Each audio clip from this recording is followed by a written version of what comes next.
શિવાની જો આપણે ચકમાં લઈ આવ્યા ટમાટર.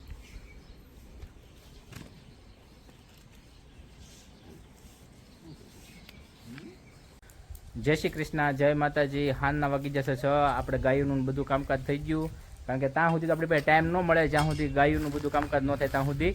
તો અત્યારે હાનના વાગી જાય 6 અને આપણે લઈ લીધું છે આ નારિયેળો, જે આપણી ઘરની જ નારિયેળીના બધા નારિયેળ છે. અહીંયા જે નારિયેળ છે ને એના જ તે. તો એ નારિયેળ લીધા શું લેવા, કારણ કે આપણે અત્યારે ઉનાળાની ઋતુ શરૂ થઈ ગઈ છે, એટલે અત્યારે કીડી હોય ને, કીડીયારું પૂરવું પડે, જેથી કરીને કીડીને આપણે બધું ખોરાક મળી રહે. અને દક્ષા અત્યારે પૂરશે કીડિયારું. જય શ્રી કૃષ્ણ, જય માતાજી. હાંજથી બ્લોગ સ્ટાર્ટ કર્યો છે આપણે, તો સ્વાગત છે તમારું અમારા નવા બ્લોગમાં. અને આપણે રોજ આ ચૈત્ર મહિનામાં તો ડેઈલી કીડિયારું પૂરવાનું મહત્વ છે, પણ આપણે ડેઈલી ન પૂરી શકીએ, એટલા માટે એક હારે પૂરી દઈ, જેથી કરીને આ નાળિયેર છે ને એની અંદર કીડિયારું પૂર્યું હોય ને તો બગડે પણ નહીં, અને જ્યાં સુધી ખૂટે નહીં ત્યાં સુધી કીડી કમસે કમ 6 મહિનાથી 7-8 મહિના સુધી આ એક નાળિયેરનું પોતાનું ખાવાનું મળી રહે. અને ગમે એવો ચોમાસાનો વરસાદ હોય ને તો આમાં બગડે નહીં. અને આ હુકાઈ ગયેલા નાળિયેર અને ટોપરાવાળા નાળિયેર છે. અને જો કઈ રીતના ટોપરાવાળા છે એ બતાવું. ને આમાં પાણી કે કંઈ છે નહીં. તો કીડિયારા માટે જો મેં લોટ લઈ લીધા છે, આપણે બુરું ખાંડ છે, અને આપણે દેશી જે મોરસ આવે ગળની એ છે, પછી ઝારનો લોટ છે, બાજરાનો લોટ છે, ઘઉંનો લોટ છે, અને મોરસ પણ થોડીક નાખી દીધી, જેથી કરીને છૂટું રહે. કીડિયારું છે ને આમ લોટ જેવું ન લાગવું જોઈએ. અને આપણે ઉપરથી રેડવાનું છે ગાયનું ઘી. તો બધા અલગ અલગ લોટ અને ખાંડ બધું મિક્સ કરી દઈને ગાયનું ઘી રેડી દઈ, ને એકદમ છૂટું રાખવાનું છે. હા, લોટ બંધાય છે એવું નથી રાખવાનું. છૂટું જેટલું છૂટું હોય ને એટલું જ કીડી સહેલાઈથી ખાય કે એને. તો રવો, બાજરો, ઘઉં બધા લોટ જો એકદમ મસ્ત ઘીમાં મિક્સ થઈ ગયા છે, અને આરે ખાંડ પણ મસ્ત મિક્સ થઈ ગઈ છે. તો બસ આવું કોરું મોરું રાખવાનું છે, અને એકદમ દાણાદાર છૂટું છૂટું રાખવાનું છે. તો આપણે હવે આ નાળિયેરની અંદર ભરી લેવું બધું, આ જે બનાવ્યું તે ફુલેરી આપણી. નારિયેળ ભરાતો નહોતું, ઓલા આપણે નારિયેળ અંદર ઘડીકમાં લોટ જાય નહીં, તો બધા આપણે પટી ગયા છે નારિયેળ ભરવા માટે. એક નાળિયેર આવે ભાગમાં તો ક્યાં તો એસપી તો ઊભી છે, કાંઈ નથી ભરાવતી. એસવી નું કામ નહીં, એસવી નાની કહેવાય. હા, અને પૂર્વાબેન જો અહીંયા છે ને રમે છે, એ તો અમુકનું કામ વધારે. કા પૂર્વા, કેમ કામ વધારે? કેટલાક બાકી આવે? હે, શુભમ બાકી રહેશે થોડા થોડા.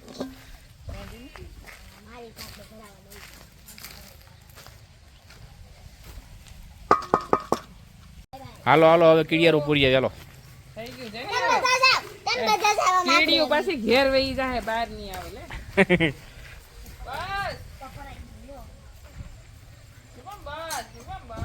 તો આપણે એટલા શ્રીફળ બધા ભરી લીધા છે. આપણે આ બધા મૂકી દેવું, અને આ કીડિયારું છે ને એ ફરતે હેઠે આપણે સૂટવું નાખી દેવું, જેથી કરીને આમ કીડી સૂટી જે હાલતી હોય ને એને પણ ખાવા મળે. અહીંયા રોજ કીડીઓ હોય છે સવારે, એટલે આપણે એક શ્રીફળ તો અહીંયા જ મૂકી દઈએ નાનું, આ રીતના આમ ઢાંકી દઈએ. અહીંયા આપણે ડેઈલી જો હજી અત્યારે પણ બધી કીડીઓ આટા મારે છે, એટલે આપણે એક શ્રીફળ આની અંદર મૂકી દઈએ. નાનું હોય તો સમાઈ જઈએ હવે, એટલે અહીંથી કીડી રોજ ખાહે લઈ જાય, એટલે પાણીમાં નહીં આવવું પડે લેવા, ને અહીંથી ને મળી જાય. જો બધી ધોડવા મળ્યા, અહીં જો આવવા મળી. મોઢું અહીં અડતું રાખે એટલે આવી જાય. કા અહીંયા પણ જો લાડ બધી કીડીઓ આપણે ડેઈલી ભીનું હોય, એટલે અહીંયા ઠાડી જગ્યામાં તડકાની કીડીઓ બહુ જ હોય ને. જો અત્યારે પણ આટા મારે જ છે બધી, ને અહીંયા જો એનું ઘર જ છે રીતસરનું. તો એક શ્રીફળ આપણે અહીંયા મૂકી દઈએ. જો બધી અંદર આટા મારે છે. આવી રીતના ધૂળ વાળી દઈએ તો કોઈ પણ આમ કૂતરા કે આ શ્રીફળ ને ઓલું લઈ ન જાય આગે. તો અહીંયા જો લીમડા હેઠે પુષ્કળ કીડીઓ છે, તો આપણે આવી રીતના સૂટી કુલેરે પણ આપી દઈએ કીડીઓને, અને આ એક શ્રીફળ પણ અહીંયા મૂકી દઈએ, જેથી કરીને એને ખાવાનું મળી રહે. એટલે આપણે છે ને આપણી આખી વાડીના ખૂણે ખૂણે બધે કીડિયું તો આખી વાડીમાં હોય જ તે, એટલે આ શું કહેવાય કે લીમડાનો સાયો શેઠે, એટલે અહીંયા કીડિયું હોય એટલે અહીંયા ખાય કે હરખાય છે. સાયા વી આવે એટલે એને અહીંયા ખાવાનો ખોરાક મળી રહે, એટલા માટે આપણે અહીંયા જો નારિયેળનો મૂકી દઈ અને એની અંદર લોટ છે એટલે એ લગભગ 3-4 મહિના સુધી તો કન્ટિન્યુ હાલશે જ તે. પછી ચોમાસું આવી જાય ને ત્યાં સુધી તો ચોમાસે તો પછી કંઈ કહેતા નથી, પણ ચોમાસા સુધી સરખું રહે એટલે વાંધો ન આવે.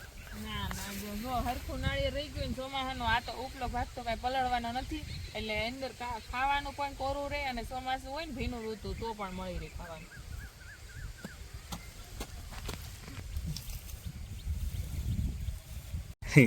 અહીંયા તો વાડીમાં આટો મારવા નીકળીને તો ફાયદો કેવો કે તો જમરૂખ મેળ્યો આપણે, નાની જમરૂખ છે ને ત્યાં જમરૂખ આવી જાય છે બહુ મસ્ત, એટલું મીઠું જમરૂખ છે કે કાંઈ વાત ન પૂછે. કેમ બહુ મીઠું છે કે નહીં? બહુ મસ્ત છે.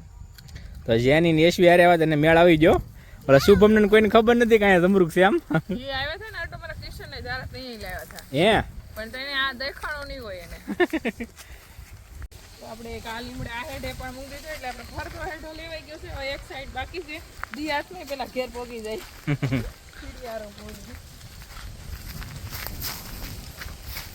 જો અહીંયા મસ્ત અરે વાહ, આને મળી રહી ઠેઠ સુધી એટલી બધી કેડીયું ને, એટલે અહીંયા મૂકી દઈએ ને અહીંયા આપણે થોડુંક ખીડિયારું પણ પૂરી દઈ.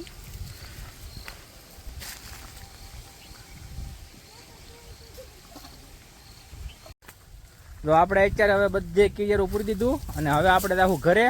તો સૂર્યદેવ પણ તો એના ઘરે જાય છે ને હવે આપણે પણ જઈએ.